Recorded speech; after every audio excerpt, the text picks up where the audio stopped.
অনেক দিন আগের কথা। এক গ্রামে বাস করত এক গরিব কৃষক। কৃষকের একটা জমি ছিল। সেই জমিতে কৃষক অনেক পরিশ্রম করে ফসল ফলাতো, কিন্তু কোনো ফসলই ভালো হতো না।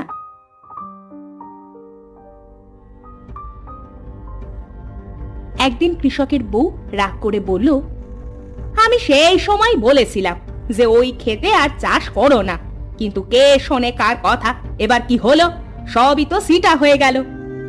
গিন্নি, খেতে ফসল হবে না বলে কি করব না? যা হয় তাই ভালো। একদমই যদি চাষবাস না করি তবে খাবো কি বলো তো? রাগ করো না লক্ষ্মীটি। এই চুপ করো তো, আর ঢং করতে হবে না। ক্ষেতের পেছনে যে দিনা হয়ে কারি কারি টাকা ঢালো, বলি তাতেই আমাদের সংসারটা ভালোভাবে চলতো। আর একবার বিশ্বাস করো গিন্নি, আর একবার চাষ করব। এবার যদি ফসল ভালো না হয় তবে আর কোনো দিনও চাষবাস করব না, এই বলে দিলাম। বেশ, তাই যেন মনে থাকে।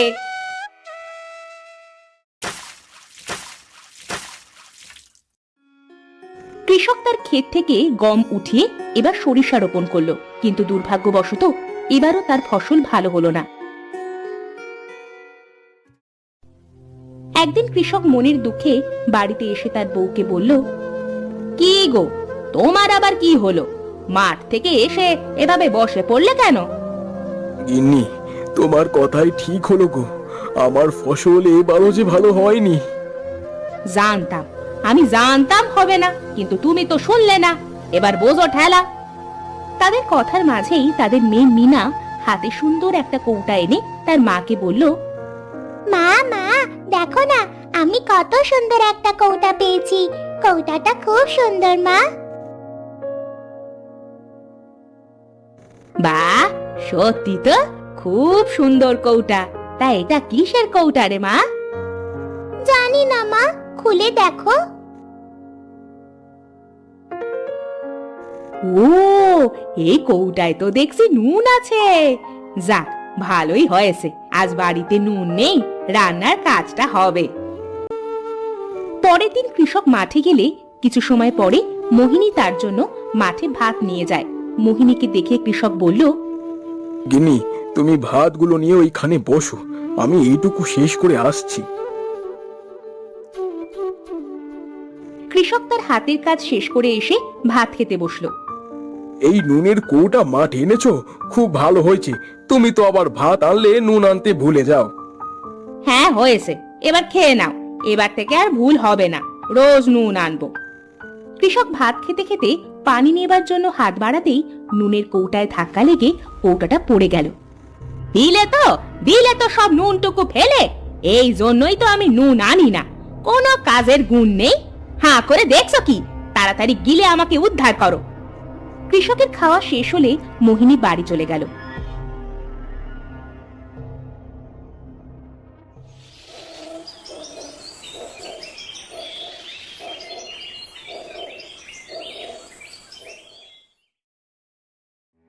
পরের দিন কৃষক যখন মাঠে এলো, দেখলো তার ক্ষেতটা সরিষার বদলে নুনের ক্ষেত হয়ে গেছে। হায় হায় হায় হায়, আমার সরিষা কোথায় গেল? এ তো দেখছি সব নুন। আমার ক্ষেতটা এমন নুনে ভরে গেল কিভাবে? বাড়ি গিয়ে বউকে বলি, দেখি কি বলে।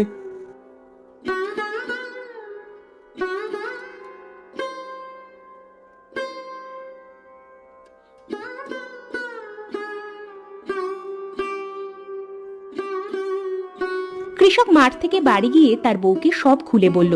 সব শুনে তার বউ বলল, কি বলছোটা কি? চলো তো মাঠে গিয়ে দেখি।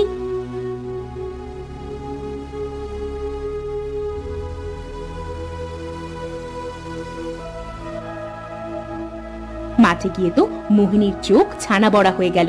সে কৃষককে বলল, এত নুন!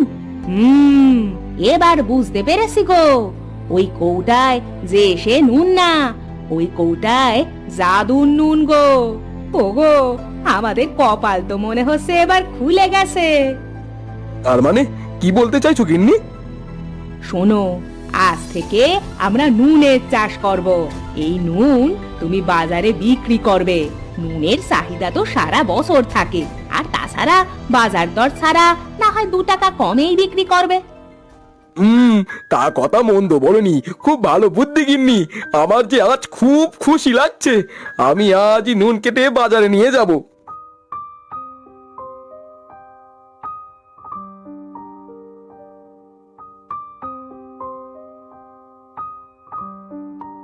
সেদিন কৃষক তার ক্ষেত থেকে নুন নিয়ে বাজারে বিক্রি করতে গেল। খেতে নুন কমে গেলেই সেই জাদুকরি কৌটা থেকে কিছু নুন জমিতে ছিটিয়ে দিলেই তার খেতে নুনে ভরে যেত। এভাবে সে খেতে নুনের চাষ করতে লাগলো।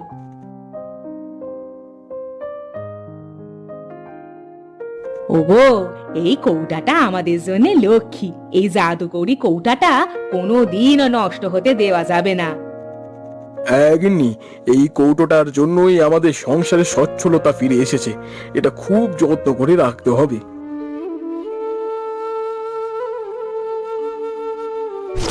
একদিন কৃষক তার ক্ষেতে নুন তুলছিল।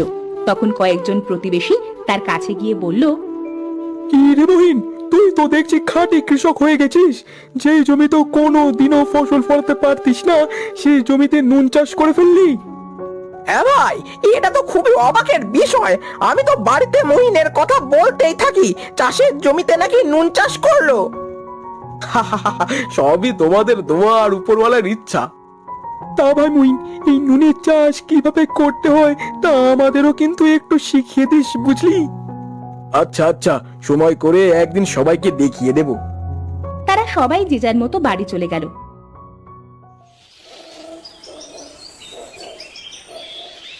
এদিকে একটা মেয়ে তার সেই জাদুকরি নুনের কৌটা খুঁজতে খুঁজতে এসে পড়ল কৃষকের নুনের খেতে। এই সাধারণ জমিতে নুনের চাষ, চারিপাশে তো ফসলের ক্ষেত, শুধু এই জমিটাই দেখছি নুন চাষ করা। এমন সময় সেই ক্ষেতের পাশ দিয়ে যাচ্ছিল রজন। নুন কন্যা রজনকে দেখে বলল, এই যে দাদা, শুনছেন এই ক্ষেতটা কার বলতে পারেন? না মানে ওনার কাছ থেকে আমি কিছু নুন নিতাম। তা এই ফসলের মাঠে এমন নুনের চাষ করছে কিভাবে দাদা? আচ্ছা দাদা, আপনাকে ধন্যবাদ এত কিছু বলার জন্য। আমি এবার আসি।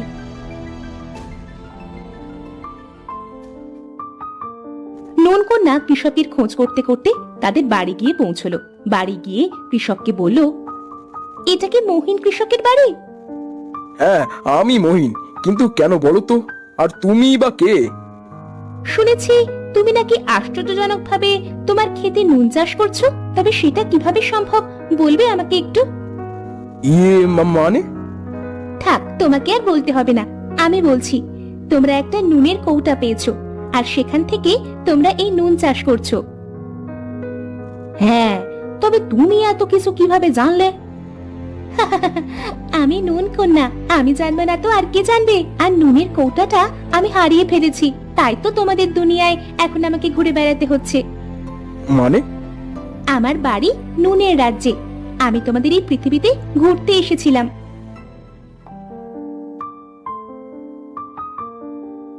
বাবা, ও বাবা, আমার অনেক দিনের শখ পৃথিবী ঘুরে দেখার।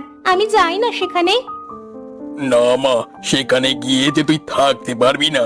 আর একবার যদি সেখানে গিয়ে আটকে যাস, তাহলে 1 মাসের ভেতরে যে তুই গলতে শুরু করবি। কি বলছো বাবা? আমি কি 1 মাস থাকবো নাকি?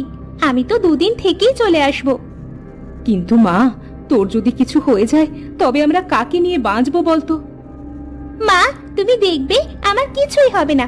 আমি এই যাব আর এই আসব। ও মা, বাবাকে বলো না আমাকে পৃথিবীতে যেতে দিতে। আচ্ছা বেশ, তাহলে তুই যা। এটা আবার কিসের কৌটা বাবা? পাগলি মেয়ের কথা শোনো, এটা না হলে তুই পৃথিবীতে যাবি কিভাবে আর ফিরবি কিভাবে?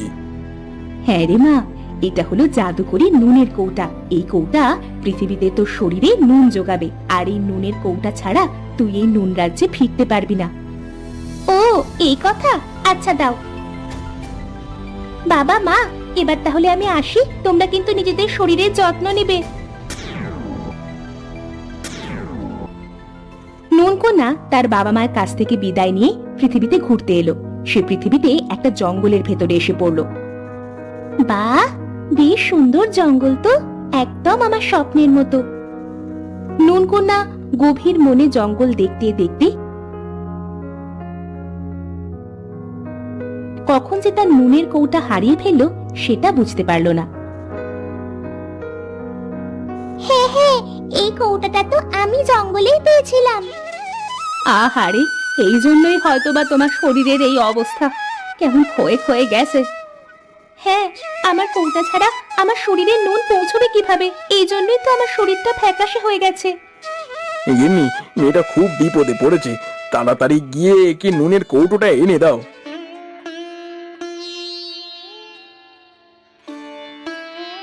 মোহিনী ঘরে গিয়ে নুনের কৌটা এনে নুন কন্যাকে দিবার সাথে সাথেই সেই কৌটা থেকে নুন বেরিয়ে নুন কন্যার শরীরে প্রবেশ করলো, আর সাথে সাথেই নুন কন্যা সুস্থ হয়ে গেল।